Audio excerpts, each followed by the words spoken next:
My name is Adrian Doughty. I am the National Sales Manager for a small startup that most of you have never heard of called Nureva. What I'm going to be talking about today is how audio is fundamental to effective in-room collaboration. So quick poll of the room, how many of you have used the word collaboration in a document or email in the last 12 months? Don't lie. Yes, everybody. All right, now for those of you who've used it in the last 12 months, that means you've been talking about it for the last 24. How many of those same people feel it no longer has any meaning? I like this guy. You're in. Okay, last question. How many of you have dialed into a phone call and had to collaborate with other people from somewhere else, either in an airport or from a hotel room? Okay. So, I got to click here. Cutting through the noise. And cutting through the noise doesn't necessarily mean that we're going to talk through each other. It doesn't mean that there's a lot of noise in this space, because frankly, a good collaborative session involves noise. We talked yesterday about how there's lots of better collaboration when a table is messy and there are people sitting around it. We spoke about effective use of meeting rooms from the market. Microsoft talked about that. How do you really get through those challenges that you're facing as an IT leader to deliver good audio and enable that work? Secondly, why is audio the foundation of collaboration? And I'll talk a little bit about that. And then lastly, I'll tell you about what we do to sort of think a little differently about how you implement audio solutions into your small and medium-sized rooms. So, challenge number one, increasing demand from the mobile workforce. And it's everything from your customers to your employees to sessions like this where I'm here and I have lots of people back in the office. Well, not really. I'm from Canada. They're on holiday today. I'm the only one working. But you get the idea. And everyone wants to feel connected. But if you don't pay attention to the audio, those remote people who are dialing into the room cannot feel connected. It is literally impossible, right? Think about, if you're ever, you guys are all AVIT experts, think about the last time you were on a call where the device on the table didn't have duplex capability and people are trying to talk at the same time and no one can actually communicate. Challenge number one. Challenge number two, an increasing desire for workforce innovation. Think of your intrapreneurs, your new ways of working, your Scrum, your Agile, your design thinking methodologies. All of these, in essence, as far as I think of them, are languages, right? And key to any language is the ability for everyone who's involved in discussing and working through that language to understand and hear the words. Why? Because the words in each of those matter, right? If you're talking to a design thinker and you're talking about the empathy phase, or you're talking to an agile person and you're talking about a task moving from one bucket to another, those words have meaning and impact. And if you have a remote team who isn't involved, who isn't connected, they don't feel like they can participate, and often they will check out. And that can be dangerous depending on the task. Third challenge, an increasing demand for more functional spaces. I started with, have you had enough presentations? I don't think we need to talk about this slide. You are all designing some incredibly innovative spaces. I have spoken to most of you at this point, and the spaces I've heard about are phenomenal. Luckily, I also have the opportunity to travel around the country and meet with both corporate entities who are building these big innovation rooms in order to bring customers in and work together on them, think packaging companies and things like that, as well as universities, just like we heard from IU today, developing big interactive collaborative spaces. So we won't belabor that point. And then the last one is a decreasing tolerance for the complexities involved in some of these IT implementations when it comes to audio. Now, how do you create a room that meets the hierarchy of collaboration needs? Yes, my marketing team made that up. But if you really think about it, audio is the bottom pillar of that collaboration workflow. And it's the one thing that's been going on since time began. There was a time when the only way history was passed was orally, right? And then it started getting recorded, cave paintings, so that's the content piece there.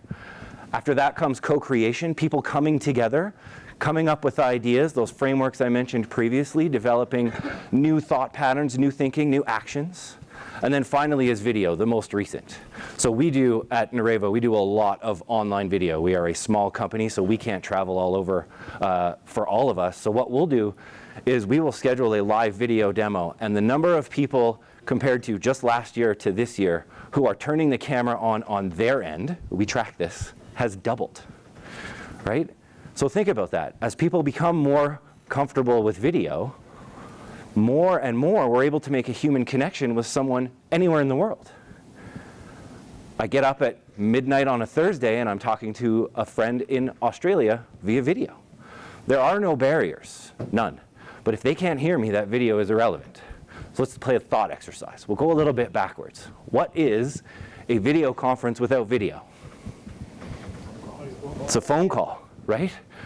What is trying to describe content without audio? Useless. It's a book, but I like both answers. So you can see how it's all this communication has layered on top of itself, right? It all gets tighter together. So what if there was something that could engage everyone from wherever they are? Shameless plug, I have this technology. We came up with it, right? What if it could be installed in minutes where you didn't have to hire an expensive contractor, you didn't have to find someone else, where you yourself could pick up a screwdriver, plug in 2 cables, and within 5 minutes be ready to go? What if it integrated with whatever software platform you were using for UC? Doesn't really matter. And what if, finally, it didn't require ongoing support and maintenance, right? That decreasing acceptance of that complexity. So, this is what I'm talking about, why I'm here, is the HDL 300 audio conferencing system. And what it does at its core is it puts a microphone mist into the room. We call it the microphone mist technology. And what the microphone mist does, so that's the connection stream, but I have a deck at the table. You can hear the device on video working. Again, no one's working today. So those of you who passed by yesterday actually heard the live demo. That's the connection. We could talk about that later. But what it does is it fills a room with 8,100 virtual microphones. And it uses a powerful processor to listen to every single one of those microphones simultaneously. And it enables active echo cancellation and location-based audio. What does that mean? Well, think of these collaborative meetings that you guys are designing spaces for. Are people going to be sitting still? No. Right? The idea is to get them up, active learning, right? The first word is active. You want them to be up. You want them to be moving around and talking to one another. How do you enable a space like that from an audio perspective for people who might be dialing in or watching remotely if they can't be heard when someone's at the wall or working on a panel or working back in the corner over there? It's impossible. You need a way to engage these remote people as effectively as the people in the room. Some final thoughts. The megatrends of work that I described earlier are only going to get worse. Yes, there are some big companies pulling their employees in, right? We've all read those stories, but we still are doing more virtual meetings, more remote collaboration, more remote video than we have done in the last 5 years, in the last 3 years, even in the last 2 years, and that is not going to stop. There is going to be an increase in that remote work because it's easy. It's really easy to fire up and talk to someone anywhere in the world. Even with a lot on your mind, audio is foundational. Again, if you don't have good audio, people who are dialing in or attending remotely can't actually participate. And if you don't pay attention to that, how often do you hear, hey, can you fix the room? I literally have one of our customers who sent me a ticket that was generated from one of their users that was, hey, can you fix the room? And it wasn't that the TV wouldn't turn on, it wasn't that they couldn't connect, it was that they couldn't hear. I mean, how do you fix the room just for audio? It doesn't make sense. But that's what people feel. Audio is an incredibly subjective thing. Everyone wants to hear differently, hear perfectly. And if you have a way to enable that, that problem disappears. You can focus on the bigger problems that you're dealing with. And then finally, the last point I have here is why consider us? Why did we come up with the HDL 300? Well, Nureva at its core is a company built on effective collaboration. What we want to do is help people work together, no matter where they are, using workflows that are traditionally analog, that they already understand, using tools and processes that they already understand, but adding the benefits of some of the new things that are out there. Our software enables global collaboration. I've got it with me as well.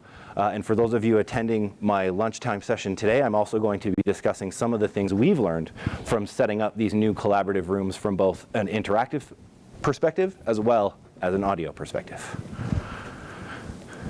Thank you. Yeah. My question was about the UCs. The slides say that the solution is compatible with other UCs. How exactly is that accomplished? So the HDL itself connects to a in-room computer via USB. So whether you've got a dedicated in-room PC or you're a more flexible space where people bring in their own units, it's connected via USB and is detected automatically as a native audio device. So it's no more difficult than choosing the different set of headphones, and you get all the benefits of the virtual microphones. Does that include mobile? Not yet, but it will. Yeah, we're actively working on ways to connect mobile, both wired and wirelessly, to address for latency and sound quality and things like that. Thank you. You're welcome. The demo we do is in a room that's 30 by 30, so 30 feet by 30 feet. We're actively pursuing larger spaces. Think your classroom auditorium or things like that, so that professors can be heard as they wander around a room, or one of those neat collaborative spaces where that guy in the lab coat is standing, but if you had a remote team of those same students, he could be anywhere in the room and be heard. So those are some things we're working on. All right, thank you very much.